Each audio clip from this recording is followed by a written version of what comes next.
Halo, selamat malam Cuan Troopers. Balik lagi ya dengan acara TikToks kita malam hari ini. Oke, sambil kita menunggu teman-teman Cuan Troopers yang lain untuk join dan juga tentunya narasumber kita ya malam hari ini. Kalau misalnya teman-teman lihat di feed dari Sukor Sekuritas, hari ini kita ada kedatangan salah satu profesional trader dan juga influencer di pasar modal ya. Teman-teman pasti udah tahu, Andi Senjaya. Ya, dan malam hari ini juga aku bakal ditemenin nih sama Daniel Wiguna ya sebagai Head OLT dari Sukor Sekuritas. Oke, mungkin teman-teman di sini yang udah join, mungkin masih ada yang di jalan dalam perjalanan pulang, atau mungkin udah ada yang di rumah, atau mungkin ada yang nonton dari kos-kosannya atau dimanapun kalian semua, mungkin boleh ya coba sign up dulu nih ya, boleh ngabarin nih nontonnya dari mana. Kita kasih shout out dulu nih buat teman-teman yang ada. Anjay, Bang Andi Sanjaya. Oke, ada Daniel Mulia tuh, udah pasti udah nggak sabar ya. Kita mau ngobrol-ngobrol nih sama Bro Andi Senjaya ya. Jadi topik untuk malam hari ini adalah proyeksi IHSG di kuartal 2023 ya. Kuartal 3 2023 ala Sandi Senjaya. Wah, sinyal Om, sinyal. Ini sinyal apa nih maksudnya nih? Nanti kita bahas ya teman-teman ya semuanya ya.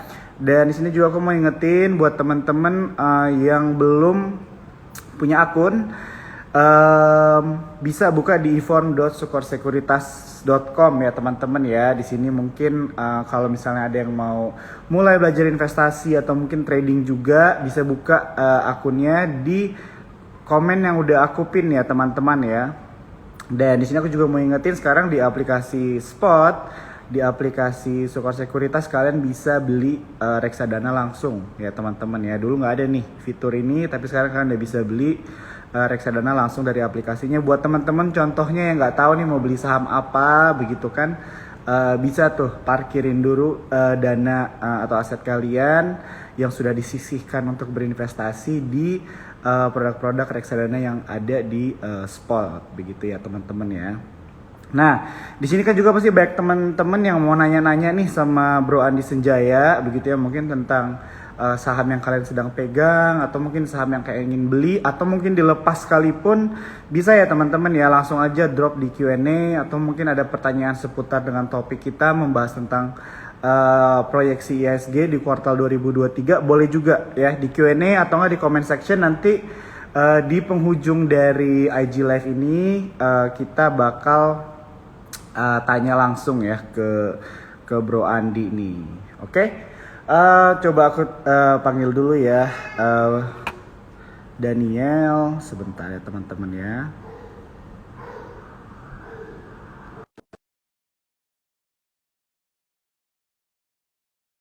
Ya, kalau misalnya teman-teman lihat sekarang IHSG itu hari ini ditutup merah ya teman-teman ya, di 0,05 ya, 0,05% ya untuk hari ini. Dan secara tahunan juga sebenarnya IHSG itu masih terkoreksi ya teman-teman ya, masih terkoreksi sebesar 4,69% begitu ya. Nah, tentunya kan ini masih banyak pertanyaan begitu ya dari teman-teman investor dan trader atau retail juga. Kira-kira arah IHSG ini gimana gitu kan, proyeksinya gimana, apalagi kalau misalnya kita melihat ada beberapa sentimen yang sering yang terjadi begitu ya teman-teman ya secara global. Contohnya salah satunya yang paling sering dibahas adalah mengenai suku bunga ya di Amerika Serikat begitu ya teman-teman ya. Jadi memang suku bunga ini selalu menjadi hot topic kita ya. Kalau misalnya teman-teman di sini sering nonton Aji Live, most of the time kita membahasnya tentang suku bunga begitu ya, suku bunga di Amerika Serikat, dan juga membahas tentang debt ceiling juga ya teman-teman ya, tentang utang di Amerika Serikat begitu ya. Jadi di sini berdasarkan data dikatakan semenjak tahun 2009 utang Amerika Serikat itu sampai sekarang itu udah 3 kali lipat ya teman-teman ya. Jadi istilahnya ada limitasi dari cash-nya Amerika Serikat ya teman-teman ya untuk membayarkan semua hutang-hutangnya. Jadi tentunya the Fed begitu ya, atau pemerintahan di Amerika Serikat ini mulai istilahnya berhati-hati dengan yang namanya hutang begitu kan, dan ketentuan-ketentuan atau mungkin regulasi mengenai suku bunga begitu kan, tentang debt mereka tentunya kan akan lebih dirapatkan ya, atau bisa dibilang juga akan lebih ikat pinggang juga. Nah tentunya kan ini pasti ada dampaknya begitu kan dengan pasar modal di Indonesia. Nah, jadi adalah ada beberapa sentimen yang juga nanti kita akan bahas nih bareng-bareng ya sama Daniel dan juga sama Bro Andi nih, kira-kira dengan adanya sentimen-sentimen di luar negeri begitu ya, seperti yang tadi udah disebutkan, apakah akan berdampak terhadap ISG begitu kan, dan proyeksinya seperti apa. Nah tadi di sini contohnya tadi aku udah lihat ya, ada teman-teman nih yang bertanya, contohnya sebentar ya, aku lihat tadi membahas nih. Nah ya, mengenai ACES juga nih, nanti boleh ya teman-teman ya, nanti kita tanya juga nih sama Bro Andi, kira-kira ACES itu proyeksinya gimana nih secara teknikal begitu kan, apakah bagus untuk entry begitu kan, atau maybe masih kurang menarik untuk masuk dan sebagainya. Ini boleh nanti kita tanyain ya teman-teman ya. Nah di sini aku mau encourage ya teman-teman ya, kalau misalnya kalian ada pertanyaan atau apapun mengenai seputar saham yang ingin kalian tanyakan, boleh, oke? Nah ini ada yang nanya nih tentang Adi ya, ada holder Adi juga. Nah ini juga nih bisa nih teman-teman kalau misalnya mau tahu nih ya kira-kira arah sahamnya gimana secara technical analisis, boleh nih kita tanya sama Bro Andi. Oke, coba kita lihat dulu ya. Ini Daniel udah accept. Oke, sambil menunggu ya teman-teman ya. Halo, Halo, bro. selamat malam Bro Daniel. Malam, bro. Thank you ya udah join lagi, ketemu lagi Bro kita. Kita udah Siap. bareng, kita barengan nih Bro ya. Iya, kayaknya ke depan bakal lebih sering nih, Jo. Market makin seru. Oke. Jadi buat teman-teman di sini kemarin juga kita ada ngobrol-ngobrol sama Michael Yoh ya. Dan malam Betul. hari ini juga tentunya kita punya salah satu influencer yang gak kalah serunya nih ya, Andi Senjaya begitu kan. Udah standby juga nih Bro Andi. Tapi mungkin gue mau ngobrol-ngobrol dulu sedikit sama lo kali, nggak apa-apa ya? Ya kan Siap, tadi bro. ya, tadi ada mention sedikit mengenai kondisi market begitu ya Bro ya. Jadi kan masih terkoreksi kalau misalnya secara tahunan begitu kan di 4,69%, dan hari ini sebenarnya turun ya Bro ya di Iya. 0,050, tipis begitu ya. Nah kalau misalnya lu melihat keadaan sekarang gimana nih, tanggapannya apa? Mungkin buat bisa mencerahkan teman-teman cuan Trupos nih yang lagi nonton malam hari ini. Kalau gue ngelihat view market kita sebenarnya, kalau kita coba deh kita tarik mundur dikit gitu, kita ngelihat view-nya dari view mingguan dan bulanan, itu sebenarnya ada upside gitu ya. Kemarin setelah IHSG kita terkoreksi ke level 6.500-an, ini sekarang udah sempat nyentuh 6.700-an gitu. Jadi 6.722 malah. Nah, jadi ini tuh sebenarnya jadi positive impact, di mana kalau kita ngelihat masih ada capital inflow juga, ada dana asing masuk juga ya, thanks to GoTo kemarin yang masuk ke MSCI, jadi kita masih ada capital inflow gitu. Nah, jadi sebenarnya kita juga dilihat masih cukup positif dari sisi fundamental gitu ya, dari sisi makroekonomi, di mana kan tadi Joe sudah sempat bahas gitu, the Fed ini sepertinya akan mempertahankan suku bunga gitu. Kalaupun memang dia harus naiknya hanya 25 basis point, udah nggak bisa cukup agresif lagi, karena kalau dinaikin lagi ini nanti bisa membuat ekonomi mereka itu jadi gimana ya, lebih dekat sama jurang resesi lah kita bilangnya. Kenapa? Karena kan kalau suku bunga naik, berarti properti market mereka itu bisa crash gitu. Kenapa? Karena orang jadi males gitu beli properti di Amerika Serikat, dan company-company juga jadi males minjem ke bank dan lain sebagainya gitu, karena bunganya tinggi banget. Tech company-nya juga makin lama ya makin berdarah-darah yang masih punya banyak utang, kecuali FANG ya, Facebook, Amazon, Apple, Netflix, sama Google. Nah, FANG itu adalah company teknologi di Amerika Serikat yang terpapar sama utangnya itu rendah gitu. Jadi kayak Facebook itu udah nggak ada utang gitu. Jadi sebenarnya suku bunga mau naik atau kayak gimana itu sebenarnya baik-baik aja gitu. Nah, termasuk sama emiten-emiten teknologi lainnya, termasuk juga kayak Apple dan lain sebagainya gitu. Jadi nggak semua emiten teknologi di US itu terpapar sama utang. Nah, tapi emiten-emiten lainnya tentu masih terpapar sama utang. Nah, jadi utang yang gede. Jadi sebenarnya kalau Amerika Serikat masih menaikkan suku bunga lagi, bisa jadi apa namanya ada resesi di mana namanya di akhir tahun 2023 atau di awal tahun 2024. Nah, ini nggak bagus buat Amerika Serikat. Eropa udah technical recession, most probably mereka bakal beneran resesi di kuartal kedua 2023 ini. Jadi tone-nya sekarang memang lebih bagus kalau misalnya gua nih ya jadi investor nih ya Jo ya, Iya, punya iya. pegang duit dolar banyak, ya udah gua masukin dulu aja ke rupiah gitu, Hmm. karena kemarin kan rupiah sempat sentuh 15.000, artinya beli rupiahnya tuh murah gitu. Gua tuker dolar, gua dapat rupiahnya lebih banyak. Nah, dapat rupiahnya lebih banyak artinya gue bisa beli obligasi lebih banyak, beli saham lebih banyak di tengah kondisi makroekonomi Indonesia yang masih bagus banget gitu. Makanya kita masih capital inflow terus nih di Indonesia. Nah, kalau view gue kayak gitu, dan kedepannya IHSG kita kalau memang kondisi makroekonominya masih bagus, harga komoditas-komoditasnya juga ini masih terjaga di level-level sekarang, kita neraca dagangnya itu juga masih bisa surplus. Kalau neraca dagangnya surplus, berarti ya ekonomi kita masih akan bertumbuh gitu di tengah negara-negara lain yang ekonominya itu negatif. Jadi sebenarnya untuk sampai akhir 2023, sampai tahun politik pun sebenarnya kita tone-nya masih positif sih. IHSG masih bisa ke 7.000 gitu ya, 7.000, 7.100 gitu, itu masih level-level yang cukup terjaga sebenarnya. Tapi gue juga nanti pengen tahu nih dari Bro Andi kayak apa nih di proyeksi di Q3-nya kayak gimana Bro?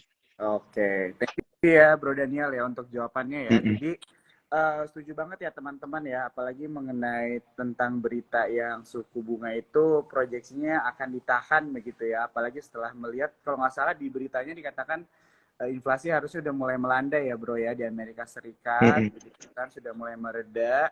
Jadi kemungkinan suku bunganya tidak akan naik lagi, tapi mungkin ditahan begitu kan. Dan tentunya kan ini ada dampaknya begitu kan terhadap em, pasar modal Indonesia begitu kan. Dan Mm-mm. ya dan membuat sebenarnya ini adalah momen-momen kalau dari aku personally mungkin bisa menjadi opportunity Mm-mm. juga ya teman-teman ya, bagaimana misalnya kita melihat di saat IHSG ini sempat bisa dibilang apa ya, pesimis sekali ya, atau mungkin masih wait and see lah ya, karena soalnya Mm-mm. pergerakannya seperti nggak tahu mau naik nggak mau turun, ini sempat dibahas juga di beberapa IG live ke belakang begitu kan. Jadi sebenarnya ini bisa menjadi momen juga, tapi tentunya nanti kita mau ngobrol langsung nih sama Bro Andi Senjaya, kan kita pengen lihat gimana proyeksinya dia melihat IHSG ini gitu kan, dengan kejadian-kejadian yang sedang terjadi secara global begitu ya teman-teman ya. Oke, mungkin kita langsung accept aja kali ya, Daniel ya, Ya, Bro Andi ya, karena sip. teman-teman ini Gue udah juga mulai udah banyak, gak sabar nih mau nanya. udah mulai banyak banget yang nanya-nanya pertanyaannya, Iya. sehingga kita juga ada istilahnya waktu buat teman-teman cuan troopers untuk bertanya gitu. Halo Bro. Halo, malam-malam semua. Hai, Bro Andi. Nice to see you again. Nice to see you again. Gimana kabarnya? Jempolnya. Wah, jempolnya masih keperban tuh. GWS buat jempolnya, Bro. Itu terlalu, itu gara-gara terlalu, tradingnya terlalu cepet tuh. Sampai tremor gitu ya. Iya, iya, iya. Wah ini menarik sih. Aku sempat lihat story-nya Bro Andi ini, banyak influencer pasar modal ngebahas tentang jempolnya nih ya. Tapi aman ya Bro ya. Harusnya aman sih. Walaupun secara visual agak mengerikan sedikit ya kemarin pas dibuka bareng sama Brodan ya. Cuman ya, semoga lah ya. Aku mohon doanya teman-teman investor semua, semoga jempolku bisa baik-baik aja. Ngomong-ngomong, Andi ini belum nunjukin proyeksi teknikal, yang nonton udah 370 loh, gila banget sih. Gila. Baru ngomongin jempol loh ini loh.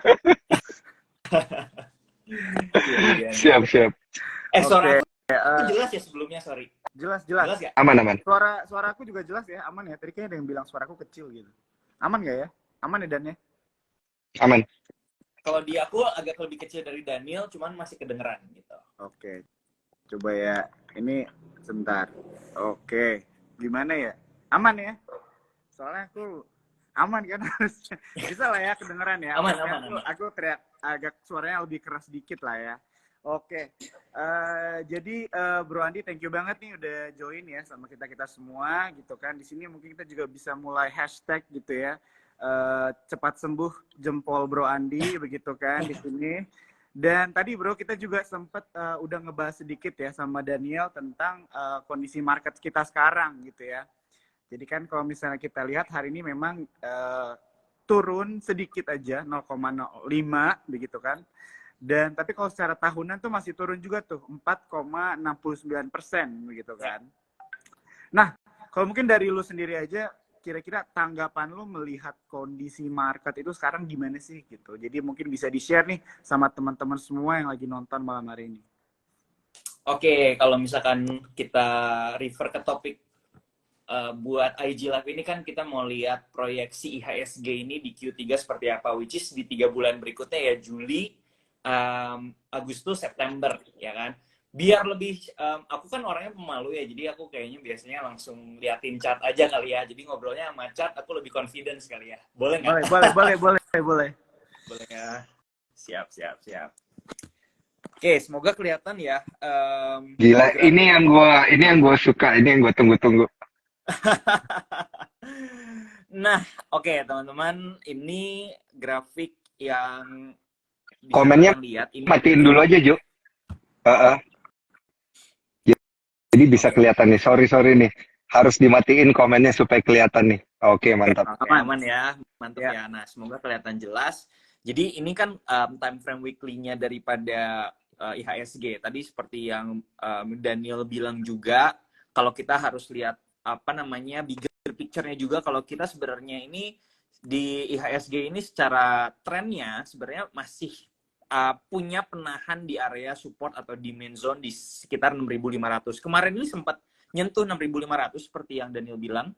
Dan sebenarnya kemarin ini juga atau seminggu terakhir kita berhasil rebound di area support tersebut gitu ya. Di area support tersebut kita berhasil rebound dan kita tuh udah menyentuh ini berkali-kali. Kalau kita coba flashback sejak 2022 itu tuh udah ada, kita lihat di sini ya. Ini udah ada 1, kemudian di sini ada 2 ya. Kemudian di sini ada lagi 3, 4. Kemarin kelima kali dan kelima kali nggak tembus-tembus. Ini sebenarnya juga kita udah sering banget bahas ya, waktu itu juga sempat di talks bareng Bro Daniel juga. Ini sebenarnya adalah sebuah area yang cukup kuat, demand area yang cukup kuat. Nah, memang kalau secara teknikal dia udah ada di area-area support, which is sebenarnya di area support ini kalau secara indeksnya dia di area support, sebenarnya kita bisa coba untuk cari saham-saham yang berpotensi untuk naik karena dia seharusnya reaksinya akan reject daripada support kuat ini tersebut, which is di 6.600-an sampai 6.500-an. Dan sekarang udah naik nih, tapi ada satu lagi minor resistance yang perlu kita perhatikan sebenarnya di sini di 6.750. Kalau kita lihat di sini, aku zoom in dikit ya biar kelihatan. Nah, biar nggak terlalu pusing, nah kayak gini ya. Nah, 6.750 yang ada di garis merah di sebelah sini, ini sebenarnya adalah support area resistance minornya saat ini yang perlu ditembus dulu nih. Biar apa? Biar kita pergerakannya nanti bisa nantinya menembus lagi atau mencobai lagi area resistance di 6950 yang udah 3 kali mantul di situ. Nah, di sini secara teknikal. Jadi menurut aku pribadi, ini ada potensi mungkin beberapa hari dan minggu ke depan kemungkinan akan ada koreksi terlebih dahulu tapi minor. Ya, dari 6750 mungkin akan ke 6650 atau 6660. Kemudian dia baru akan berhasil naik ke atas. Jadi ini nanti akan jauh lebih valid karena nanti di sini dia membentuk sebuah pola inverted head and shoulder pattern. Jadi kurang lebih secara pola kalau mau digambarin kayak gini. Nah, ini merupakan satu pola reversal. Jadi pergerakan kita harusnya IHSG-nya juga bakalan lebih baik nanti ke belakangnya gitu ya, which is mungkin di akhir Juni kali ya. kalau kita lihat dari proyeksi kayak gini. Kurang lebih seperti itu, tapi kalau kita mau lihat inflow-nya secara foreign flow gitu ya, flow secara foreign, itu sebenarnya walaupun tadi Bro Jo bilang bahwa IHSG kita year to date-nya masih di minus sekitar 4% lebih, tapi good news-nya adalah inflow dari foreign ini tuh kita masih plus. Plusnya juga lumayan besar, 15 triliun gitu ya di regular market. Which is ini adalah satu hal yang positif banget, karena kalau kita lihat dan kita track back based on historical bahwa indeks kita itu sangat sensitif dengan flow daripada asing atau flow daripada foreign. Which is ini adalah good things gitu. Bahwa adanya kenaikan inflow daripada foreign dan IHSG kita juga berhasil reject daripada area support yang ada di sini. Jadi kalau aku pribadi, kalau mau lihat sampai akhir tahun 2023 ya, harusnya sih akan sama yang tadi Bro Daniel bilang sih, kayak gitu kurang lebih. Oke. Mantap. Gue ada follow up question nih, Bro Andi. Boleh. langsung. Jadi kalau di akhir tahun misalnya dia projection bullish gitu ya. Kita juga udah nangkep tadi gambaran teknikalnya seperti apa. Kalau di Q3 ini karena memang tidak terlalu banyak sentimen global, itu bakal lebih banyak sideways ya. Biasanya ya kalau kita ngeliat Q3 ya. Yes, aku pribadi ngelihatnya untuk di Q3 ini memang belum, kalau kita mau ngelihat secara seasonality, memang di Juli, Agustus, dan September ini momentumnya belum ke arah bullish. Jadi dia mungkin baru mau siap-siap nih nanti mau ke arah bullish sana. Cuman pergerakannya menurut aku pribadi masih akan ada di range IHSG sideways yang sekarang, which is di antara 6.600 sampai 6.900-an. Jadi akan bermainnya di range atau di kisaran indeks harganya ada di situ. Seperti itu. Oke. Seru nih berarti ya. Kesempatan sebenarnya di Q3 ini kalau memang dia geraknya sideways, kita itu justru lebih nyicil ya, udah mulai nyari emiten gitu ya. Lirik-lirik yang mana, terus kita ya udah cicil beli aja dikit-dikit gitu ya berarti ya strateginya ya. Yes, setuju banget, karena gini, di indeks kita atau di IHSG itu udah hampir 800 saham yang bisa diperdagangkan, yang diperjualbelikan, yang udah listing. Dan sebenarnya untuk mencari satu atau dua itu harusnya jauh lebih mudah gitu ya. Dan ketika memang marketnya, kalau yang saya lihat belakangan ini, walaupun market atau IHSG-nya ini masih year to date-nya mencatatkan negatif, tapi ada aja kok beberapa saham-saham yang sebenarnya tuh outperform index, dan sebenarnya itu good banget untuk dibeli sebenarnya. Jadi walaupun indeksnya mungkin belum perform, tapi saham-saham single stocks-nya ini malah leading atau dia malah outperform the index. Justru kalau justru kita sebenarnya bisa ngalihin alokasi portofolio kita ke saham-saham yang memang bisa leading atau yang bisa outperform di index, biar performance trading kita atau performance investasi kita itu sebenarnya bisa lebih bagus dari indeks, kayak gitu sih, Bro. Oke. Wah, ini mantap. Ini luar biasa banget ya informasinya. Ini mungkin komennya gue naikin dikit lagi, bentar lagi ya sebelum kita ngobrol lagi ya. Ini teman-teman pasti banyak banget yang pengen ngomong ya. Oke nih, sampai bilang keren banget Bang. Oke, thank you banget ya Bro Andi sama Daniel. Jadi tadi kalau misalnya mungkin aku recap sedikit, salah satunya adalah bisa melihat opportunity juga ya Bro ya. Walaupun secara yearly tadi kan udah di-mention itu kita turun IHSG minus 4,6 kalau nggak salah, 4,5%, tapi foreign inflow-nya itu tetap naik gitu Bro ya, tadi 15T begitu kan. Dan tadi juga Bro Andi juga udah mention ya tentang ada minor resistance, tapi ini minor, dan tadi udah disebutin juga angkanya di 6.000 berapa Bro tadi? 6.750. 6.750. Nah ini bisa menjadi istilahnya perhatian juga nih buat teman-teman begitu kan. Contohnya kalau kalian misalnya mau entry gitu ya ke satu saham. Nah mungkin pertanyaan dari gue nih Bro, ini kan kita melihatnya IHSG kan pergerakannya. Kira-kira apakah sektor-sektor itu juga selalu mengikuti tren dari IHSG, atau mungkin ada sektor-sektor yang malah berbanding terbalik dengan IHSG, atau gimana nih strateginya buat teman-teman istilahnya untuk melihat yang lebih ke dalamnya lagi nih, kira-kira sektor-sektor apa nih yang menarik kalau misalnya dari analisa itu lewat dari proyeksi atau pergerakan IHSG? Oke, good question. Jadi kan sebenarnya indeks kita itu kan mengcover 800 lebih saham yang udah ada gitu ya. Nah, nanti itu kalau kita bikin pohon keluarga misalnya gitu ya, pohon keluarga. Ini kan IHSG paling atas ya, paling tinggi ya. Nah, nanti di bawahnya itu ada sektornya lagi, dibagi lagi ke dalam sektor-sektornya lagi. Jadi ada kalau nggak salah 11 sektor turunannya istilahnya.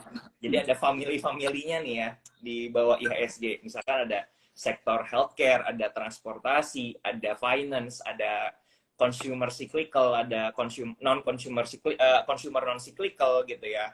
Ada infrastruktur, properti, industrial, banyak istilahnya seperti itu. Nah, biasanya kalau misalkan kita ngelihat dari sisi bisnisnya juga ada periode-periode atau ada siklus-siklus di mana satu sektor ini tuh di periode tersebut mungkin sedang diuntungkan atau secara bisnisnya sedang growing, dan ini direspon oleh market dengan positif. Oleh karena itu kita bisa lihat walaupun sekarang IHSG-nya mungkin masih di dalam trend sideways, ada aja di beberapa waktu ke belakang ini, dalam satu bulan ke belakang kalau misalnya kita lihat, atau beberapa minggu ke belakang, itu ada sektor-sektor yang ternyata malah bisa bagus gitu ya.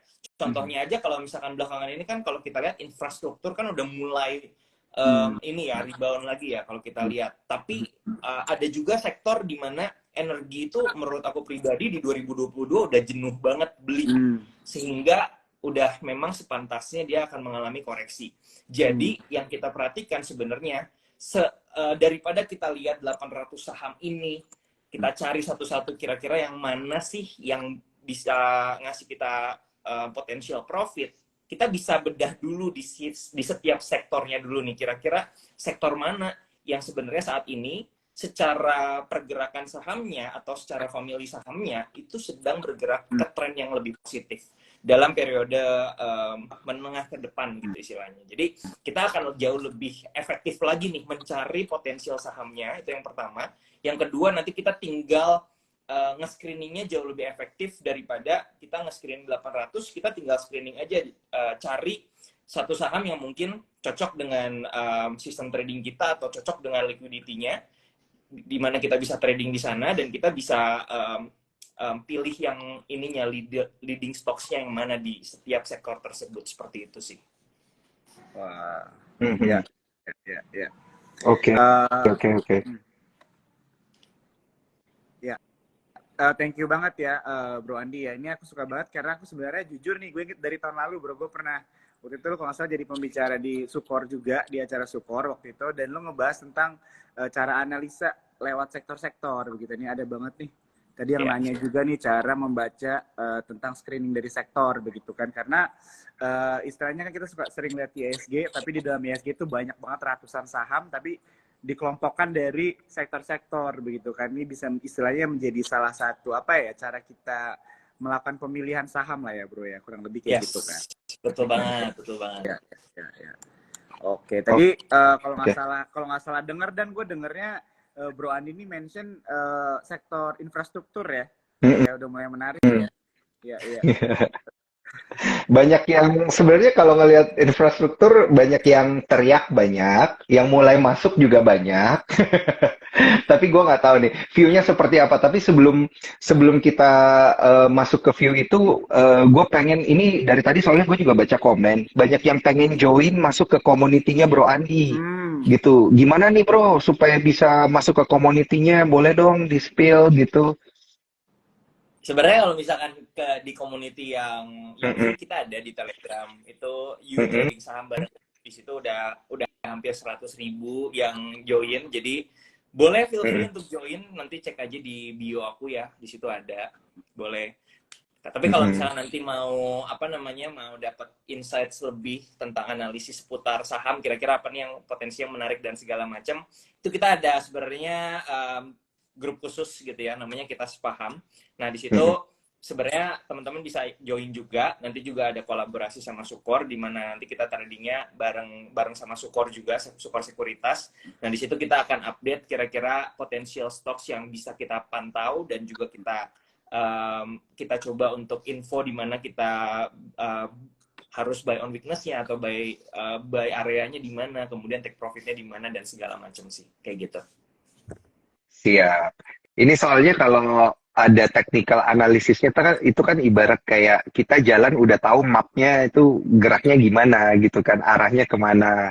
Jadi lebih Betul. canggih lah kalau trading bareng Bro Andi nih. Oke, Siap, Bro Andi, siap. gue pengen ada follow up question nih berkaitan dengan Q3. Ini kan kalau gue lihat ya, kalau gue lihat dari pergerakan IHSG dan perubahan harga saham dan lain sebagainya, ini kayaknya sinyal-sinyal sektor rotation ini udah mulai berasa nih. Makin ke akhir Juni, ini sektor rotation mulai berasa gitu. Jadi kalau dari radarnya Bro Andi, sektor rotation ini di Q3 ini bakal lebih condong kemana sih? Tadi kan sempat mention ada infrastruktur gitu, tapi apakah akan ada sektor rotation ke komoditi misalnya gitu kan, atau mungkin ini mulai ada sektor rotation ke teknologi misalnya, karena kan kemarin bank-bank digital itu tiba-tiba pada naik semua gitu ya, emiten teknologi juga pada naik semua. Nah ini di Q3 nih seperti apa sih ini iklim sektor rotationnya? Oke, memang kemarin ini dalam beberapa waktu kemarin, kalau kita lihat adanya sektor-sektor yang mulai terlihat lagi ya setelah sekian lama mungkin ada di masa koreksi. Salah satunya juga tadi yang dibilang sama Daniel, sektor teknologi. Nah, kalau kita perhatikan sektor teknologi specifically di US, itu sebenarnya saham-saham atau company-company mereka itu udah lebih outperform dibandingkan dengan saham-saham secara general di sana. Karena kalau kita bandingin indeks Dow Jones dengan Nasdaq gitu ya, kalau kita lihat indeks Nasdaq ini lebih outperform dibandingkan dengan Dow Jones-nya, Dow Jones Industrialnya, atau which is kumpulan 30 kumpulan saham-saham besar di US sana. Jadi ini adalah satu tanda sebenarnya kalau di US itu sektor tech-nya itu udah mulai recover lagi kalau aku lihat ya. Memang agak sedikit berbeda sejak 2022 pergerakan saham-saham di US dengan pergerakan saham-saham di Indonesia, di mana saham-saham di US itu notabene memang company-nya atau emiten-emitennya itu punya peran besar di tech sektor atau di tech industry. Sedangkan Indonesia ini kan baru awal banget kita memasuki ke era tech atau ke era teknologi gitu ya. Cuman memang kalau kita lihat teknologi di US itu udah mulai recovery-nya lumayan cepat dibandingkan dengan konvensional industrial yang sebelum-sebelumnya. Nah, di Indonesia kalau kita lihat saat ini di mana ya kemarin ada digital bank udah mulai rebound, kemudian juga ada beberapa emiten tech yang juga udah mulai terlihat gitu ya. Kemungkinan kalau misalnya flow-nya masih konsisten nanti di sepanjang Q3 itu akan menjadi satu hal yang positif juga sih buat saham-saham teknologi di Indonesia. Jadi rotasi sektor ke tech itu menurut saya ada potensinya juga, karena kalau kita ngelihat di US itu mereka udah jalan duluan sih kalau aku lihat. Oke. Tech berarti sebenarnya udah ini ya, udah harus beberapa udah bisa jadi watchlist lah ya istilahnya ya. Harusnya ya, soalnya gini, kalau aku lihat indeks chartnya gitu ya, aku sedikit tunjukin kali ya, boleh aku putar lagi ya, biar aku lebih confidence lagi. Siap. Nah ini komen harus dimatiin, mantap Jo, thank you. Nah sorry ya teman-teman, dimatiin dulu komennya. Jadi ini adalah sektor teknologi atau indeks daripada sektor teknologi. Teman-teman juga nanti bisa lihat pergerakan indeks setiap sektornya seperti apa. Jadi indeks sektoralnya seperti apa. Kalau kita flashback dulu ya, waktu masih ingat di zaman-zamannya 2021 di mana IHSG naiknya kencang, itu tuh didorong atau dimotorin sama sektor teknologi ini ya. Dimana kalau kita lihat itu pergerakannya luar biasa di sini. Di selama 3 bulan, Mei, Juni, kemudian di sini Mei, Juni, Juli ya. Mei, Juni lah ya. Ini pergerakannya luar biasa ya waktu itu. Nah, sekarang kalau kita lihat sepanjang 2022 dia koreksi. Tapi yang menarik di sini kalau aku lihat kemarin di mana sektor teknologi ini sempat membangunkan kita semua gitu ya. Di sini kalau kita perhatikan ada satu ini ya, ada satu engulfing atau ada satu candlestick yang namanya bullish engulfing. Di sini double candlestick pattern ya. Di sini ada bullish engulfing. Dan kalau misalnya kita lihat di sini udah mulai muncul bullish divergence. Jadi tadi kalau misalnya Daniel sendiri bilang apakah udah kira-kira proyeksi ke depan di Q3 apakah tech ini akan jadi sektor yang mulai menarik lagi untuk diperhatikan, tanda-tandanya udah terlihat.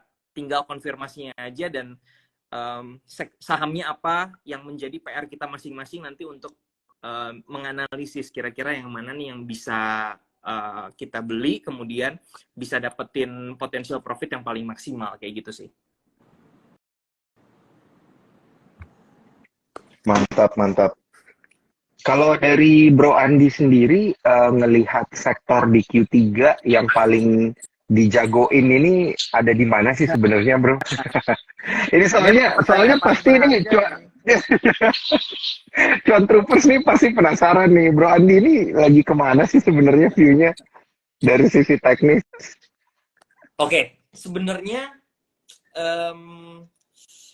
kalau misalkan nanti racikan portofolio aku pribadi akan tergantung daripada kondisi portofolio saham aku saat ini. Apakah aku perlu untuk merotasikan saham portofolio saham yang saat ini ada atau enggak. Jadi nanti aku akan coba untuk lewatin satu proses evaluasi dulu apakah saham yang saat ini ada di portofolio bakalan masih potensial atau memang udah saatnya di take profit atau memang harus diganti ke sektor yang lain. Itu akan menjadi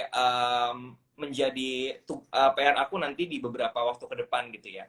Cuman kalau aku sendiri saat ini memang masih heavy di di saham yang defensif, apalagi di sektor banking yang ya aku bilang aja kali ya nggak masalah. Aku masih di BBRI karena BBRI kalau kita lihat udah all time high dan waktu itu juga kalau nggak salah kita sempat live bareng ya. Waktu itu kita ngebahas BBRI juga. Bener. Dan BBRI kan gimana ya, maksudnya indeksnya sideways cenderung masih meragukan, tapi si BBRI ini malah all time high dan secara flow-nya bagus banget gitu ya. Jadi aku masih keep di sana sebenarnya dan kita lihat nanti target-targetnya berhasil dicapai atau enggak. Kalau misalkan ada target yang berhasil dicapai dan cocok banget untuk di take profit, berarti ada cash yang bisa diputerin lagi nanti kita akan cari sektor apa nih kira-kira yang bakal bisa dirotasiin ke sana gitu. Tapi BBRI-nya kena sih, Bro. Kena, Bro. Thank you anyway, thank you. Iya. Tuh bener kan jempolnya tuh gara-gara trading tuh pasti tradingnya kekencengan. Tetap happy. Ini dikasih cuan. Iya, mantap. Iya. Iya. Siap. Jo nih ada pertanyaan dari Jo nih kayaknya habis ini. Ini aku mau komen dulu nih, ada yang bilang cuan lebar nih kayaknya Mas Iya. Daniel selebar senyumannya, Bro. Senyum BBRI semua tuh. Iya emang bener. Gue dapet stock picknya soalnya dari Bro Andi. Aduh.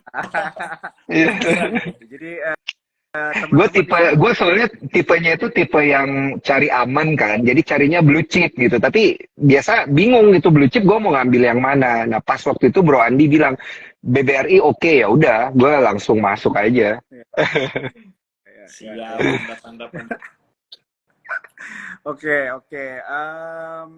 Wah, jadi tadi udah cukup ini juga ya, cukup dalam juga nih view dari Bro Andi dan juga pertanyaannya Daniel begitu ya, bagaimana menganalisa sektor. Tadi juga udah membahas tentang sektor teknologi. Mungkin gue mau agak pivot dikit nih dari analisa nih, Bro kan. Jadi tadi kan kita kan analisanya dari indeks sektoral begitu kan. Kalau dari lu tanggapan lu aja sih, mungkin secara singkat juga nggak apa-apa kalau misalnya nggak terlalu panjang jawabannya. Tapi kalau dari indeks lain itu menurut lu juga menjadi salah satu option bisa kita untuk menganalisa nggak? Contohnya indeks Sri Kehati mungkin, atau mungkin dari indeks Jakarta Islamic, I think JII ya kalau nggak salah ya namanya ya, gitu kan? Atau mungkin dari indeks LQ45 dan sebagainya. Apakah indeks-indeks ini selalu mengikuti IHSG? Atau mungkin sebaliknya mungkin bisa di-share nih sama teman-teman. Ini siapa? Aku atau Bro Andi. Oke. Bro Andi, Bro Andi. Kalau aku pribadi sih sebenarnya nggak fokusnya ke indeks-indeks tersebut ya. Kalau misalkan kita mau tahu apakah korelasinya indeks-indeks yang tadi disebutin Brojo itu korelasinya oke sama positif atau negatif terhadap IHSG, kita juga harus tahu komposisi saham-saham di dalamnya sebenarnya ada kemiripan atau enggak. Karena ada aja satu saham yang bisa masuk ke beberapa indeks ya, kayak gitu. Jadi memang kalau misalkan untuk analisis dan cari stok, aku nggak lebih ke sana. Itu sebenarnya buat apa ya, sebagai tolak ukur aja sih. Atau misalkan kayak ada indeks yang high dividend gitu kan. Misalkan itu ada tujuannya atau ada keperluannya, kita mungkin mau cari saham-saham yang bisa memberikan kita dividen yang besar gitu. Atau mau cari saham-saham atau grup atau kategori sebuah saham yang bisa kita tradingkan secara syariah kayak gitu. Nanti kita bisa lebih dipermudah aja dengan adanya indeks-indeks tersebut sih, tapi bukan yang benar-benar kita mencari atau screening saham yang oke. Jadi itu lebih ke opsi pilihan aja. Kalau gue mau yang cari saham syariah, gue bisa dapat listnya lebih mudah di indeks tersebut, misalkan kayak gitu. I see. Oke. Jadi jadi buat teman-teman istilahnya bisa dibilang itu diperhatikan lah ya komposisi yang ada dalam indeksnya juga gitu ya, Bro ya. Jadi hanya menjadi tolak ukur juga. Jadi mungkin kan ya setiap orang kan punya preferences-nya juga kali ya dalam memilih saham dan sebagainya kan. Ada yang mungkin lebih pro ke green investment mungkin kan dan sebagainya. Begitu kan. Tapi tetap ya teman-teman perlu melakukan analisa juga lebih dalam. Jadi tidak serta-merta aja mengikuti indeks aja ya, Bro ya. Kurang lebih gitu ya. Benar-benar. Oke. Dan aku mau ingetin sekali lagi buat teman-teman, ini semuanya disclaimer ya teman-teman ya. Jadi semua keputusan investasi itu balik lagi ke kalian masing-masing begitu. Oke. Sama gue juga pengen nambahin nih Jo, gue pengen minta tolong ke para cuan troopers yang nonton kita pada malam hari ini. Gue lagi nggak bisa screenshot dan nge-tag kita bertiga, jadi please buat cuan troopers yang nonton, bantuin kita, bantuin gue, Jo, sama Andi mengabadikan momen ini. Screenshot dan tag ke gue, tag ke Bro Andi, tag juga ke Sekuar Sekuritas, tag ke Jo gitu ya. Tuh. Bagus nih. Lagi bagus nih posenya Bro Andi. Iya. Doain semoga cepat sembuh. Jempolnya Bro Andi gitu. Jadi mohon bantuannya untuk di screenshot dan di tag kita bertiga. Nanti bakal kita repost juga supaya lebih viral lah ya. Ya, betul. Oke. Gantian ya Jo ya. Sekarang gue yang nanya ya nih. Gue pengen nanya ke Bro Andi. Gue nggak tahan nih dari tadi. Pengen nanya. Gue pengen nanya banget nih di kuartal ketiga. Kalau misalnya kita ngelihat mood market gitu ya, Bro ya. Ini kan gimana pun kita nggak bisa kita nggak bisa memungkiri bahwa kayak yang tadi lu bilang Bro, ya kita masih bergantung sama capital inflow. Tiap kali ada capital inflow-nya gede dan lain sebagainya, IHSG kita bisa terbang gitu. Nah tapi capital inflow ini kan most likely memang ada di emiten blue chip. Nah kalau di kuartal ketiga nanti yang lu proyeksikan itu, apakah memang lebih baik kita lebih banyak chip in ke blue chip kah gitu ya? Kalau memang iya, emitennya yang mana aja, atau sebenarnya kita udah mulai bisa ngelihat ke second liner atau ke third liner gitu? Kalau emang iya, emitennya yang mana aja? Oke, sebenarnya yang perlu kita coba untuk pisahin adalah capital inflow ini tuh sifatnya apakah dari foreign atau dari lokal aja, kayak gitu ya. Kita perlu diversifikasiin. Nah, biasanya kalau yang dari foreign itu memang saham-saham yang pertama blue chip biasanya, atau biasanya saham-saham yang ada masuk indeks internasional kayak gitu. Jadi memang ada capital inflow secara foreign di saham-saham tersebut.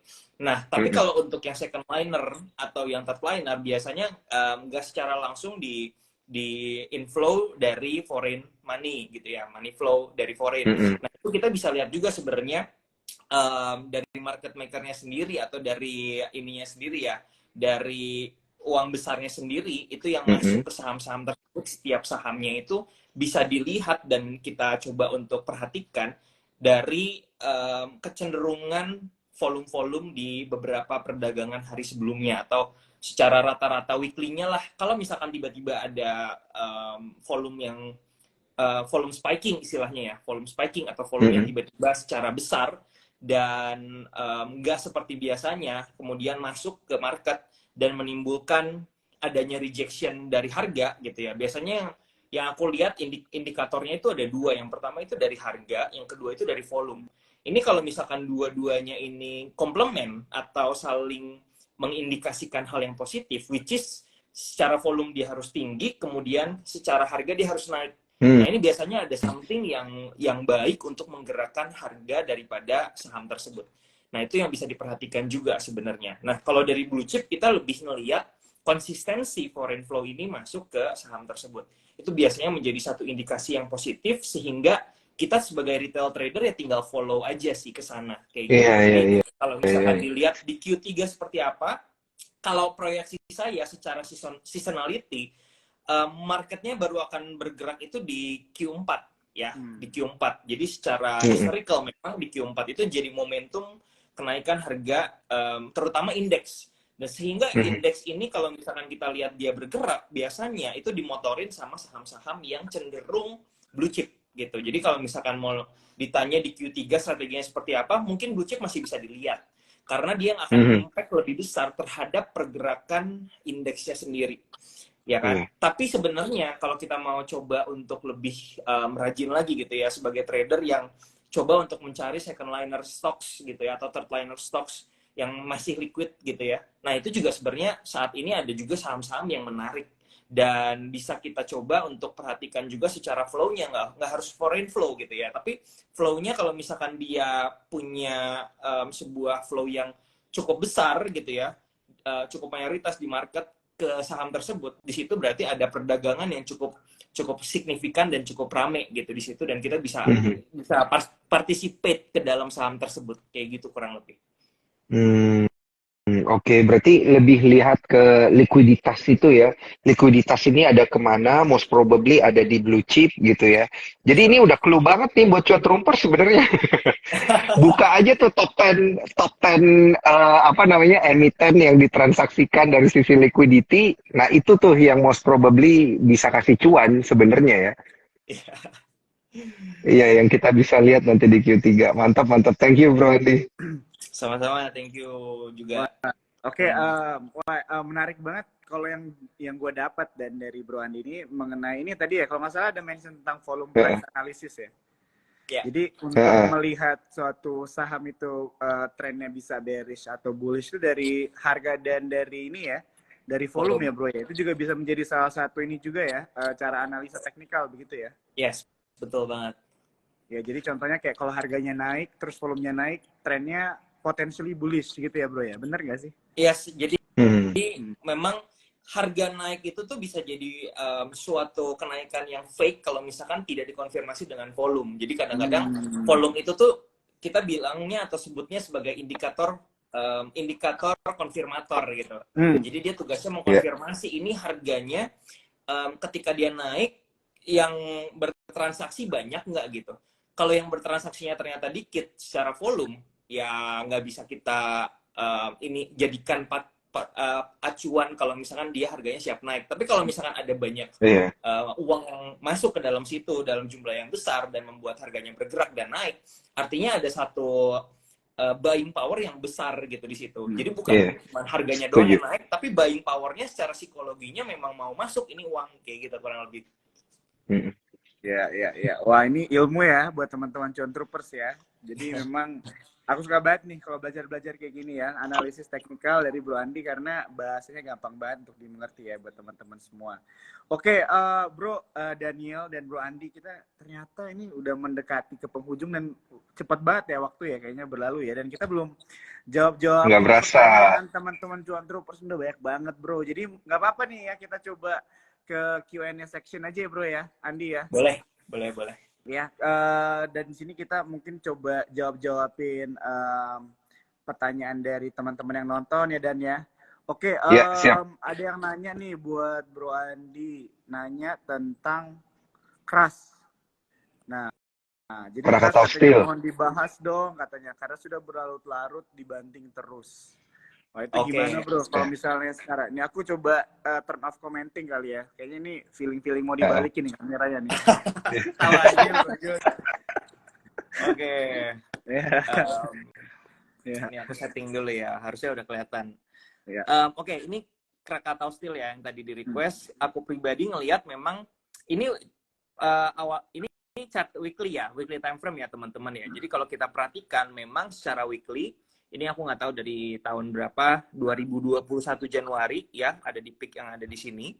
Itu dia bergerak udah mulai downtrend ke bawah kayak gitu. Dan kalau kita perhatikan juga volumenya makin lama makin sepi gitu ya di sini. Kalau kita perhatikan transaksinya jadi nggak banyak. Nah, memang kalau misalkan di saham-saham seperti ini, salah satu saham yang buat aku pribadi nggak akan ada di watchlist aku sih secara pribadi, secara ngelihat gambaran besarnya seperti ini. Jadi walaupun dia harganya let's say saat ini, kalau kita coba ukur dari peak-nya, itu mungkin udah koreksi mungkin sekitar berapa ya, kita lihat ya dari sini ke sini, udah hampir 80% ya, udah 76, ini minus 76%. Bukan berarti dia udah pasti atau bakalan balik lagi ke atas gitu ya, atau udah terlalu murah dan segala macam. Tergantung kalau kita sebagai trader ngelihatnya tergantung ada demand-nya nggak, seperti itu. Kalau kita lihat di sini memang masih sangat ke arah bawah ya pergerakan atau trennya. Jadi screening pertama kalau aku biasanya pribadi gitu ya, langsung buka triple MA gitu ya, yang aku udah share juga sebenarnya di apa namanya di YouTube gitu kan. Nah ini kalau misalnya harganya ada di bawah 3 garis yang ada di sini, artinya dia lagi downtrend banget nih. Jadi saham-saham seperti ini biasanya udah nggak menarik di mata aku gitu saat ini gitu. Oke. Kayak gitu. Oh, karena itu berarti udah di bawah MA 200, di bawah MA 20, di bawah MA 5 juga gitu ya? Ya, ini 200, 100 sama 50. Jadi 50 Oh, ini 50. ngelihat. Oke. Ya, ini bisa 50, bisa 20 sih. Cuman kalau kita ngelihat, kita pakai yang 50 juga bisa. 50 untuk ngelihat misalkan jarak waktu 1 bulan sampai 2 bulan ke depan. Kalau misalkan yang 100 untuk ngelihat 5 bulan gitu ya, tren selama 5 bulan. Kalau yang 100 di sini untuk ngelihat tren secara jangka panjang 10 bulannya seperti apa gitu. Iya. Oke. Paham. Cuman, Oke, itu pakem-pakem teknikalnya ya. iya sih, sebenarnya technical tools kan untuk membantu kita mempermudah kita mendapatkan informasi. Tapi dari informasi tersebut kita nggak bisa langsung telan mentah-mentah. Oh berarti kalau misalkan harganya ada di atas garis berarti bisa buy gitu. Nggak langsung seperti itu. Cuma memberikan kita satu informasi yang perlu kita olah lagi gitu. Kadang-kadang trader technical itu kayak cuman istilahnya, oh harganya udah di atas garis langsung beli gitu ya. Tapi nggak semudah itu. Tetap harus kita olah, kita coba untuk cocokin dengan indikator atau technical clue yang lain atau technical informasi yang lain, baru nanti kita decide whether it is good to buy or not, kayak gitu kurang lebih. Jadi targetnya sendiri sih kalau aku lihat dia sangat besar probabilitasnya untuk retest ke support yang ada di bawah di sini nih, di sekitar harga 120 sampai 150-an lah ke bawah. Kayak gitu. Kalau kita lihat juga sekarang trennya masih sangat strong downtrend soalnya ke bawah. Dan support yang terdekat kurang lebih ada di sini sih. Kayak gitu sih proyeksi aku pribadi. Oke. Bro Andi, satu pertanyaan dari gua ini karena waktunya juga udah sangat di penghujung nih. Topik dari Bro Andi di Q3 itu boleh nggak nih di-spill gitu? 1 atau 2, 3 juga boleh deh Bro Andi. 4, 5, 4, 5. Aku pribadi boleh dong. Yang kita bisa yang bisa kita perhatiin gitu kan, tadi Bro Andi udah ngajarin cara ngelihatnya gimana. Jadi kayak dikasih tahu aja yang mana gitu, nanti dianalisa sendiri sama Cuan Troopers nih, jadi PR nih. Ya boleh aku coba bahas satu persatu, tapi biasanya aku kalau misalnya share ke member juga sesuatu yang liquid, jadi mereka juga nggak perlu khawatir tentang likuiditas, karena kita nggak tahu nih kalau misalnya kita share ke member tuh seberapa besar sih dia punya dana gitu ya. Jangan sampai Iya, kalau iya, iya, iya. bilang Fair sama enough. A, naik 10 lantai atau 5 lantai misalkan dana jumbo gitu kan. Nah, kalau aku pribadi sih, Iya. pertama tadi kita udah bilang masih di BBRI. Kenapa? Dan ini targetnya sendiri buat aku personally di 6.000. Karena ini pertama satu psychological resistance. Yang kedua, memang dia udah all time high. Dan dia itu salah satu saham yang menurut aku leading juga di sektornya sendiri gitu ya. Kalau kita bandingin sama top 4 yang lain, itu dia masih dia masih belum all time high, tapi dia udah all time high si BBRI ini gitu ya. Dia juga udah ngalamin konsolidasi yang menurut aku sangat-sangat sangat-sangat kuat, sangat strong, dan inflow daripada foreignnya juga udah jelas banget di sini di BBRI. Sebenarnya aku udah sering bahas banget ini sih, kalau teman-teman di sini cuan troopers juga ada yang gitu ya, harusnya udah cuan gitu ya. Itu satu. Sebenarnya ada lagi kayak sebenarnya ada lagi gitu ya. Kalau aku pribadi tuh kayak ini juga Unilever juga sebenarnya ada tanda-tanda dia mau ini sih. Ada tanda-tanda dia mau reversal harusnya, karena secara flow tuh udah bagus banget. Cuman memang secara harganya dia masih di sebuah fase akumulasi ya di area sini. Kalau kita lihat secara monthly di area sini, tapi dia secara technical sebenarnya dia udah menarik, dan secara flow juga udah menarik. Cuman nanti harus, kalau yang ini harus teman-teman ini lagi ya, teman-teman cari lagi di mana potensial entry-nya, karena menurut aku pribadi saat ini udah cukup udah cukup ada di area-area overbought di atas ini gitu. Jadi kemungkinan dia akan koreksi dulu ke bawah ini untuk Unilever, dan kita lihat di area sini neckline apakah dia berhasil untuk ada muncul rejection dan naik ke atas, atau malah drop lagi lanjut ke bawah kayak gitu. Jadi ini perlu further analysis dan wait and see, karena di sini adalah area-area yang menentukan. Kalau misalnya dia break daripada trend line yang ada di sini, ini menurut aku akan menarik banget untuk Unilever. Karena personally aku coba kemarin ini analisis menggunakan yang namanya Elliott Wave Theory, harusnya ini bisa jadi menarik kayak gitu. Ya, karena flow-nya udah jelas lah ya untuk Unilever sendiri. Kalau misalkan ini BBCA juga sebenarnya oke, cuman harus diperhatikan nanti ketika dia nyampe di 9.400 di all time high-nya di sini, atau di harga tertingginya di sini, dia ada rejection atau ada outflow yang signifikan atau enggak kayak gitu. Kalau misalnya enggak ada, dia harusnya tembus ke atas, karena inflow-nya juga cukup baik gitu ya di BBCA. Apalagi ya, kemarin tuh sebenarnya kalau di member kita udah share ASI gitu ya. ASI juga menarik karena ASI ini pertama secara inflow bagus, kemudian kemarin ini juga secara konsisten bergerak di dalam sebuah bullish channel, dan juga dia ada di atas moving average. Ini ada 3 moving average ya, jadi semuanya bergerak di atas moving average, which is good gitu. Ini uptrend juga, tapi untuk saat ini kalau misalkan masih mau masuk di sini harus cari area entry yang lebih baik lagi gitu.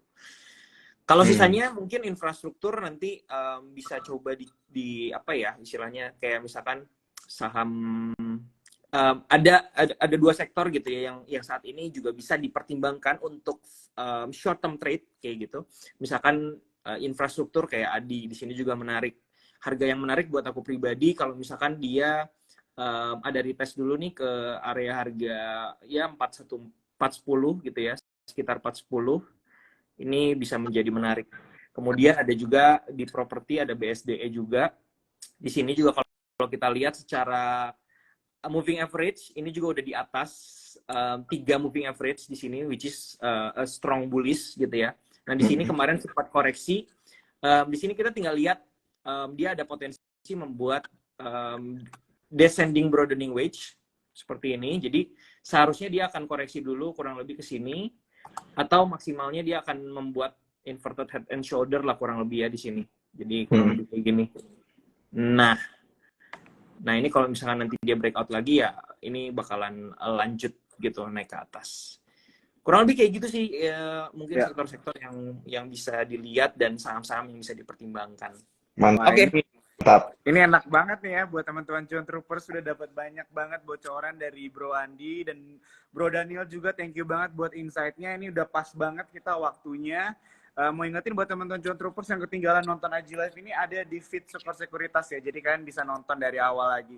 Bro Andi, thank you banget ya buat kesiapannya malam hari ini. Sama-sama. Thank you Bro Andi. Thank you banget. Sampai ketemu lagi di acara selanjutnya. Thank you juga Bro Daniel ya bro ya. Thank you banget ya. Oke, selamat malam. Siap. Thank you Bro Andi. Yuk.